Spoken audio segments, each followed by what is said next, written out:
Hello student, अपना chapter चल रहा है इनोलेट से कार्बनिक संश्लेषण, ये जिसको हम कहते हैं कि ऑर्गेनिक सिंथेसिस बाय इनोलेट। तो इसमें हमने पहले एथिल मेलोनेट से बनने वाले डेरिवेटिव्स के बारे में देखा, बनने वाले उत्पाद, इसी तरह से एथिल एसीटोएसीटेट के बारे में देखा।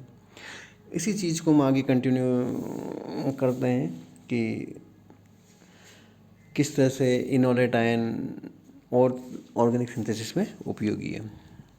जैसा कि हमने देखा कि सामान्य कार्बोनिल यौगिक जैसे एसीटोन की तुलना में एथिल एसीटोएसीटेट के साम्य मिश्रण में इनोल प्रचुर मात्रा में होता है। इसका मुख्य कारण क्या है कि एथिल एसीटेट की अनुनादी संरचना है जो एसीटोन में नहीं होती, difference between resonating structure.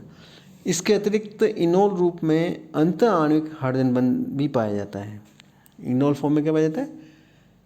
Intramolecular hydrogen bonding, जो इसके कीटो रूप की तुलना में 6 किलो कैलोरी मोल से अधिक स्थायी बनाता है। तो कि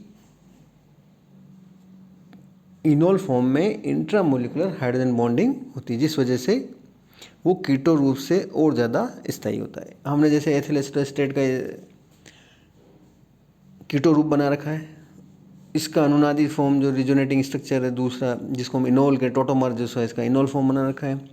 फिर इस इनोल फॉर्म के हमने किस तरह से इलेक्ट्रॉन कार्बोनिल समूह का पोलराइजेशन हो रहा है, किस तरह से इलेक्ट्रॉन का ट्रांसफर हो रहा है और किस तरह से ये इंट्रामोलिकुलर हाइड्रोजन बॉन्डिंग बना रहा है, जो हमें बिल्कुल क्लियर दिख रही है कि नीचे वाला जो स्ट्रक्चर उसमें हाइड्रोजन बॉन्ड शो हो रहा है।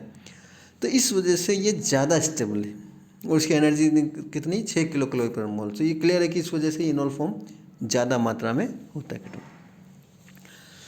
इसी तरह हम बात करें एसिटिल एसीटोन, जो एक बीटा डाई कीटोन है, 78% इनोल रूप में होता है, क्योंकि कीटोन में उपस्थित कार्बोनिल समूह का इलेक्ट्रॉन आकर्षित प्रभाव एस्टर के कार्बोनिल समूह की तुलना में अधिक प्रभावी होता है। क्या रीज़न है कि जो एसिटिल एसीटोन है उसमें 78% इनोल है, कारण कि कीटोन में उपस्थित कार्बोनिल समूह का इलेक्ट्रो आकर्षित प्रभाव एस्टर के कार्बोनिल समूह की तुलना में अधिक प्रभावी है। ये हमने एसिटिल एसीटोन बना रखा है, इसका इनोल फॉर्म बना रखा है हमने। तो हम क्या करें कि जो कीटो समूह का जो इफेक्ट है, इलेक्ट्रो अट्रैक्टिंग ग्रुप है, वो एस्टर के कीटो समूह की तुलना में ज़्यादा इफेक्टिव है, जो इसको हमने इनोल फॉर्म और इस तरह से स्ट्रक्चर बना रखा है। तो इस वजह से हम कहते हैं कि एसिटिल एसीटोन में 78% तक इनोल पाया जाता है। कीटो इनोल साम्य मिश्रण में इनोल रूप की मात्रा विलायक की प्रकृति के साथ परिवर्तन होती रहती है, क्योंकि एक डाई कीटोन अच्छा कीटो एस्टर का कीटो रूप इनोल रूप की तुलना में अधिक ध्रुवीय होता है।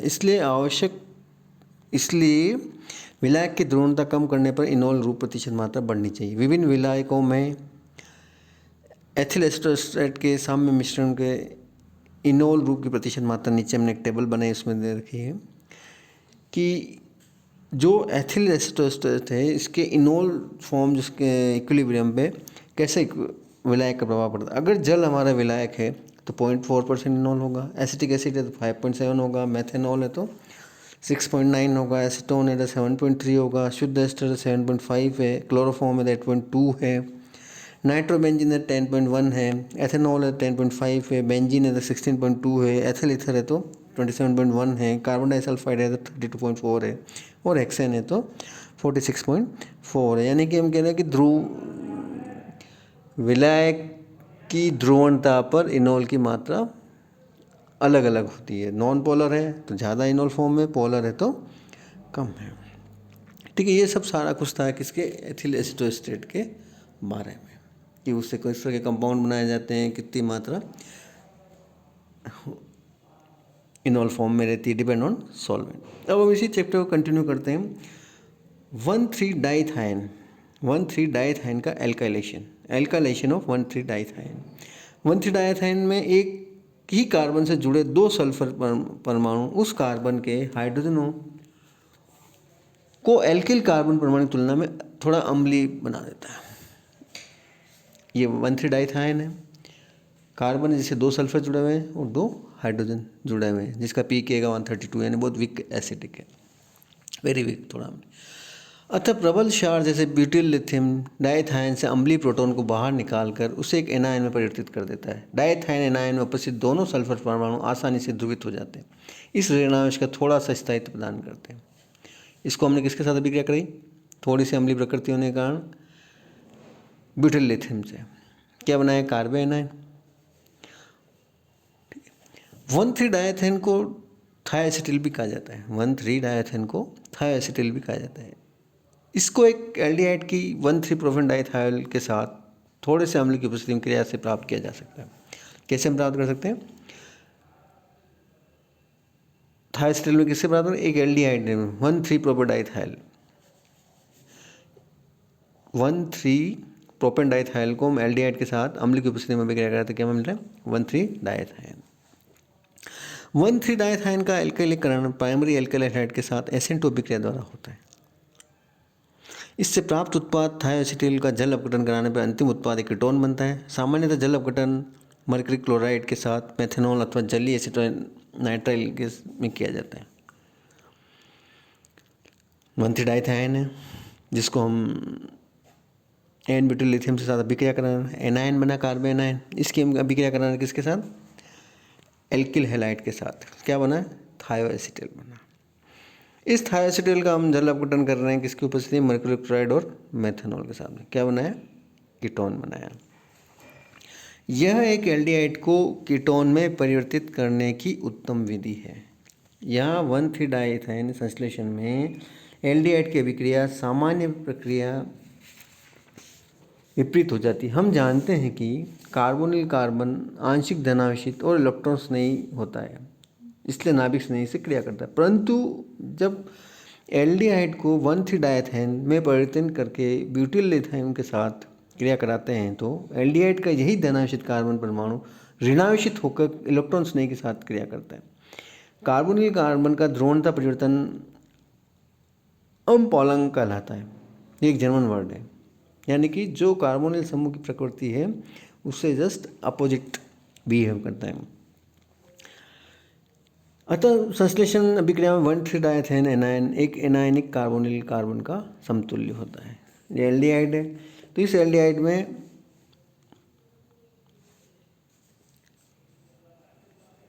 एन ब्यूटिल लिथियम से साथ अभिक्रिया करा रहे हैं। वो जो हमने पहले अभिक्रिया क्या बनाया इसे? 1,3 डाइथाइन एनायन बनाए।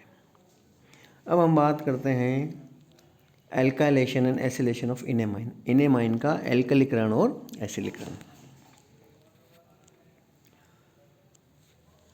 इनेमाइन कार्बनिक यौगिक में भी नाभिक स्नेही कार्बन होता है। ये भी एल्कलीकरण अभिक्रिया देते हैं। किसी द्वितीयक एमीन का नाइट्रोजन जब कार्बोनिल कार्बन से जुड़ता है तो इनेमाइन बनता है। जब किसी द्वितीयक एमीन का नाइट्रोजन जब कार्बोनिल समूह से जुड़ता है तो क्या बनता है? इनेमाइन। साइक्लोहेक्सेनोन है, इसको हम पिरोलिडीन से अभिक्रिया कराते हैं अम्ल की उपस्थिति में, तो क्या बन रहा है? साइक्लोहेक्सेनोन पिरोलिन इनेमाइन। इस अभिक्रिया में इमीनियम आयन मध्यवर्ती बनता है जो नाइट्रोजन परमाणु के सापेक्ष बीटा कार्बन से प्रोटॉन का त्याग करता है। इस कारण अल्फा और बीटा कार्बन के मध्य द्विबंध बन जाता है। ये एसिटाल्डिहाइड है, ये सेकेंडरी एमीन है, अम्ल की उपस्थिति में अभिक्रिया करता है। एक एडिशन रिएक्शन है, इसमें से H2 बाहर निकला कंडेंसेशन के अभिक्रिया में, क्या बना? Iminium ion. और इमीनियम आयन से एक अम्ल वापस एक प्रोटॉन निकल गया बाहर, क्या बना? एक इनेमाइन बन गया। इनेमाइन को इनोलेट का नाइट्रोजन सजात माना जा सकता है। इनेमाइन को इनोलेट का नाइट्रोजन एनालोगस माना जा सकता है। यह आवेश रहित होते हैं और इस प्रकार इनोलेट एनायन से भिन्नता रखते हैं। कार्बन नाभिक स्नेही के रूप में इनेमाइन की क्रियाशीलता एक अनुनादी संरचना उपस्थित द्विध्रुव गुण का परिणाम होता है। इस अनुनादी संरचना में नाइट्रोजन के सापेक्ष बीटा कार्बन परमाणु पर आंशिक ऋणावेश होता है। ये हमारा इनेमाइन है, इसमें नाइट्रोजन का जो ऊपर इलेक्ट्रॉन युग्म है वो उस कार्बन और नाइट्रोजन के बीच में शिफ्ट हो रहा है, और जो कार्बन कार्बन के बीच में डबल बॉन्ड है वो इसके ऊपर शिफ्ट हो रहा है। तो इस तरह से एक ध्रुवीय अनुनादी संरचना बन रही है। इस बीटा कार्बन में थोड़ा कार्बन आयन का गुण होने से इनेमाइन नाभिक स्नेह की भांति व्यवहार करती है। इस बीटा कार्बन में नाइट्रोजन के सापेक्ष बीटा पोजीशन पे कार्बन, इसके ऊपर आंशिक ऋणावेश है, तो इसी वजह से क्या है, ये नाभिक स्नेह की भांति व्यवहार करती है। इनोलेट एनायन बनाने के लिए क्षारीय परिस्थितियाँ होना जरूरी है। इनोलेट एनायन बनाने के लिए क्षारीय परिस्थितियाँ होना जरूरी है, परंतु इनेमाइन की नाभिक स्नेह के रूप में सक्रिय करने के लिए क्षार की आवश्यकता नहीं होती। ये यहाँ पे डिफरेंस है किसके, इनोलेट और इनेमाइन आयन में, कि इनोलेट के लिए क्षार अनिवार्य एनायन बनाने के लिए, जबकि इनेमाइन बनाने के लिए क्षार की आवश्यकता नहीं होती। इनेमाइन की किसी एल्कली कारक अथवा एसिलिक कारक अभिक्रमण के साथ अभिक्रिया करने के बाद जल अपघटन से एल्कलीकृत या एसिलिकृत कार्बोनिल यौगिक बनता है। इनेमाइन की किसी एल्कली कारक अथवा एसिलिक कारक अभिक्रिया के साथ क्रिया के बाद जल अपघटन से एल्कलीकृत अथवा एसिलिकृत कार्बोनिल यौगिक बनता है। ये इनेमाइन है, ये इसकी अनुनादी संरचना है, वही कीटो इनोल जैसे। नाइट्रोजन के ऊपर पॉजिटिव चार्ज है और नाइट्रोजन कार्बन के बीच डबल बॉन्ड है, पहले कार्बन कार्बन के बीच डबल। इस पे कौन अटैक कर रहा है, ब्रोमो एथिल एसीटेट से रिएक्शन कर रहा है, SN2 रिएक्शन, सब्स्टिट्यूशन रिएक्शन। फिर इसका क्या हुआ, जल अपघटन, क्या बना, एस्टर बना, कार्बोनिल एस्टर। जल अपघटन, एल्कलीकरण से प्राप्त इमिनियम लवण आसानी से संगत कीटोन में अपघटित होता है, जिससे कि अल्फा स्थिति पर एल्किल समूह जुड़ा होता है। ये एडिशन प्रोडक्ट, इसका हम जल अपघटन कर, क्या बना इसमें, 2 कार्बो इथोक्सी मिथाइल साइक्लोहेक्सेनोन। इसी प्रकार इनेमाइन की एसिलिकरण अभिक्रिया भी निम्न 3 पदों में होते हैं, इनेमाइन का बनना, एसिलिकरण अभिक्रिया और जल अपघटन। पहले हम वही 3 स्टेप, वो जो जैसे उसमें एल्काइलेशन था इसी तरह से सिमिलरली एसिलाइन, साइक्लोहेक्सेनोन है, मॉर्फोलिन है, दोनों अभिक्रिया कर रहे हैं, क्या बना है, साइक्लोहेक्सेनोन मॉर्फोलिन इनेमाइन। सबसे पहले हमने क्या, अम्लीय उपस्थिति में क्या बना, इनेमाइन। ये अभी कर रहा है एसिटिल क्लोराइड से अभिक्रिया कर रही, क्या बना,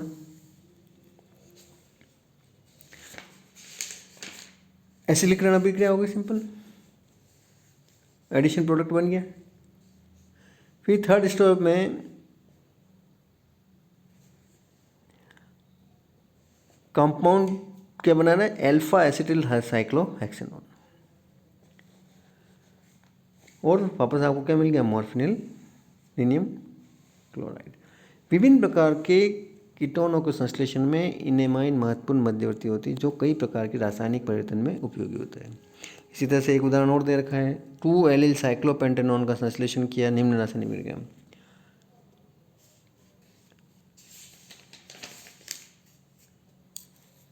ये